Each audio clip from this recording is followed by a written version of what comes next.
18 जून 2023 सुबह के 9:30 पर 5 लोग टाइटैन की सब मरीन में बैठकर टाइटैनिक को देखने जाते हैं। ये वही जहाज है जो आज से तकरीबन 100 साल पहले समंदर में डूब गया था।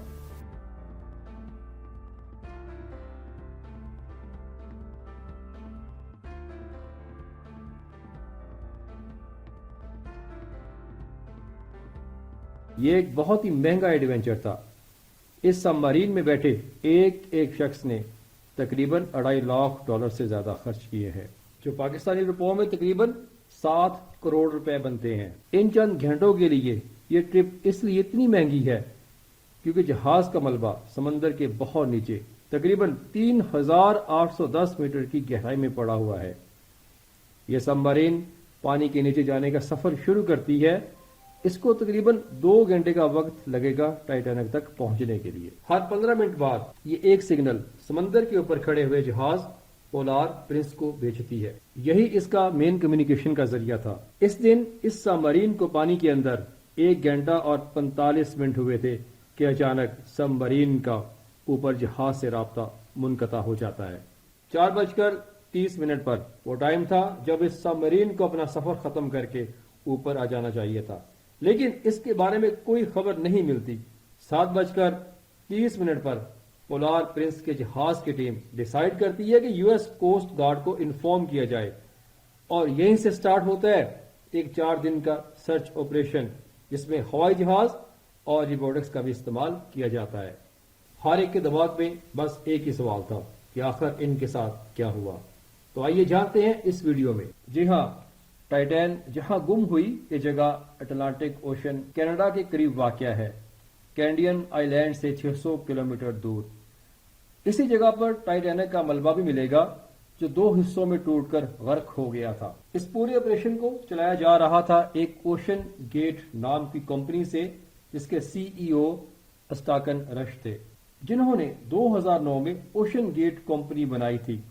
एक ऐसी कंपनी जिसका मकसद अमीर तरीन लोगों को डीप सीइज्म करवाना, एक टूरिज्म के तौर पर। इस कंपनी ने सी टूर 2021 में ऑफर करना शुरू किए थे। टाइटैन समुद्र में 4000 मीटर नीचे तक जा सकती थी, यानी 4 किलोमीटर पानी के अंदर। 3800 मीटर गहराई इतनी ज्यादा और खतरनाक है। आइए जानते हैं इसके बारे में। हमें ये जानने के लिए सूरह नूर की आयत नंबर 40 पढ़ना होगी। अल्लाह ताला ने इस आयत में मिडनाइट जोन और पिच डार्कनेस के बारे में बताया है।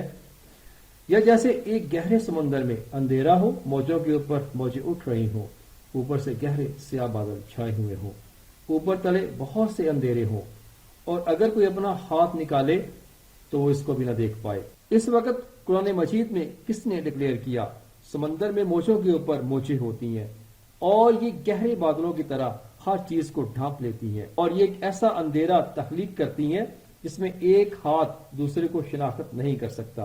दुनिया 1985 में टाइटैनिक का मलबा तलाश कर पाई, जबकि अल्लाह ताला ने 628 ईस्वी में बता दिया हम समुद्र में मौज के ऊपर मौज चलाते हैं। ये मौजें गहरे बादल जैसी होती हैं और एक ऐसी पिच डार्कनेस तख्लीक करती हैं जिसमें बेनाई जवाब दी जाती है, और टाइटैन इस पिच डार्कनेस में गुम हुई या तबाह हो गई। और दुनिया को पहली मर्तबा पता चला समंदर में तह दर तह बहरें, वेव्स भी होती हैं। एक बहर के बाद दूसरी बहर और दूसरी के बाद तीसरी बहर, और ये बहरें समंदर में सन्नाटा और अंधेरा करती चली जाती हैं। बहरों का बाकायदा वजन भी होता है। समंदर के बलाई पानी का वजन 6.6 किलोग्राम फी मरबा इंच होता है। समंदर में 2 घंटे गहराई में सफर के बाद पानी में अंधेरे के ऐसे गहरे बादल छा जाते हैं जिन्हें लफ्जों में बयान नहीं किया जा सकता। क्यों? क्योंकि ये अंधेरे दुनिया के किसी भी मुकाम पर इंसान के तजुर्बे में नहीं आता। बहरी माहिरीन इस अंधेरे को पिच डार्कनेस कहते हैं, और ये अंधेरा इतना गहरा होता है कि इंसान दूसरे हाथ को टटोल नहीं सकता।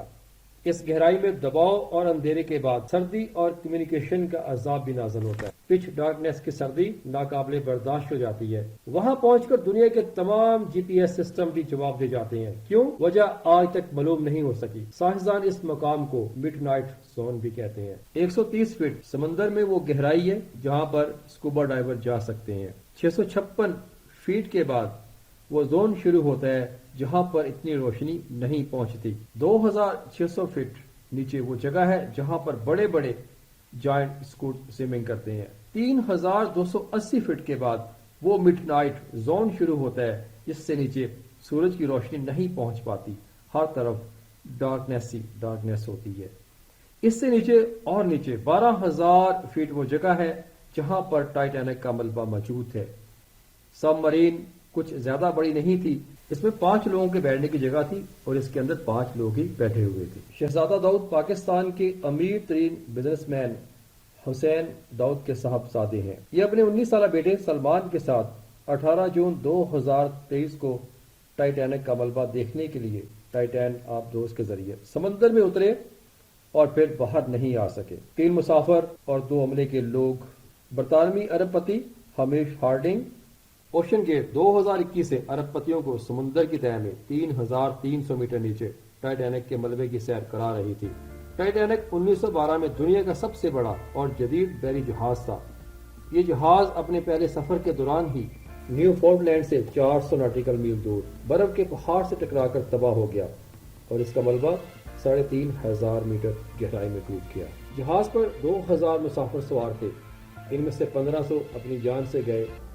ٹائٹینک کا ملبہ 1985 میں دریافت ہوا اور اوشن گیٹ نے 2021 سے دنیا بھر کے عمرہ کو اس کی سیر کرانی شروع کر دی۔ یہ سیر 10,500 کلو گرام وزنی اور 21 فٹ چوڑی ٹائٹین میں کرائی جاتی تھی، جس میں 96 گھنٹوں کا لائف سسٹم موجود تھا اور کمپنی فی کس $2.5 لاکھ وصول کرتی تھی۔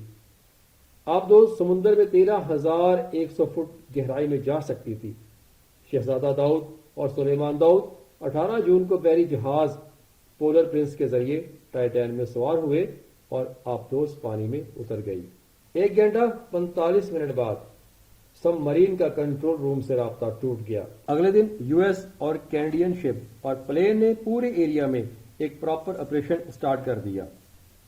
انہوں نے صرف سمندر کی سطح پر ہی نہیں بلکہ سونار ٹیکنالوجی کی مدد سے سمندر کے اندر بھی اپنی تلاش جاری رکھی۔ اگلے 2 دنوں تک یہ تلاش جاری رکھی مگر ٹائٹین کا کوئی اتا پتہ نہ چلا۔ سب مرین میں جو آکسیجن تھی وہ صرف 96 گھنٹوں کے لیے تھا، یعنی 4 دنوں کا تھا۔ 4 میں سے 3 دن گزر چکے تھے مگر یو ایس، کینیڈا اور فرانس کی ٹیم میں ہمت نہیں آ رہی۔ 22 جون کو دوپہر 12 بجے ROVS کو ٹائٹینک کے ملبے کے پاس بھیجا گیا۔ وہاں پہنچ کر جو دیکھا گیا وہ بڑا ہی خوفناک منظر تھا۔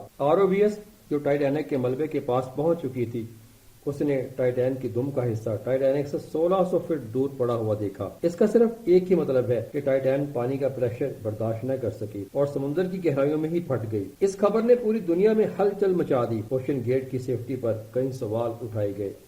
اوشن گیٹ کے CEO انہوں نے 2021 میں خود کہا کہ ٹائٹین کو بناتے وقت انہوں نے کچھ رول توڑے ہیں۔ انہوں نے ٹائٹین کو اسٹیل سے نہیں بلکہ کاربن فائبر سے بنایا تھا۔ وہ اس انڈسٹری میں کچھ نیا کرنا چاہتے تھے، شاید اسی لیے اسٹیل کی بجائے کاربن فائبر کا استعمال کیا گیا۔ پہلی بار ٹائٹین کو 5,000 سے 10,000 PSI پر ٹیسٹ بھی کیا گیا جس میں وہ پاس ہو گئی، مگر سمندر کے اندر وہ اتنی گہرائی میں پانی کا پریشر برداشت نہ کر سکی اور چند ملی سیکنڈ سے بھی کم وقت میں پھٹ کر تباہ ہو گئی اور اس میں بیٹھے لوگ اپنی جان سے ہاتھ دھو بیٹھے۔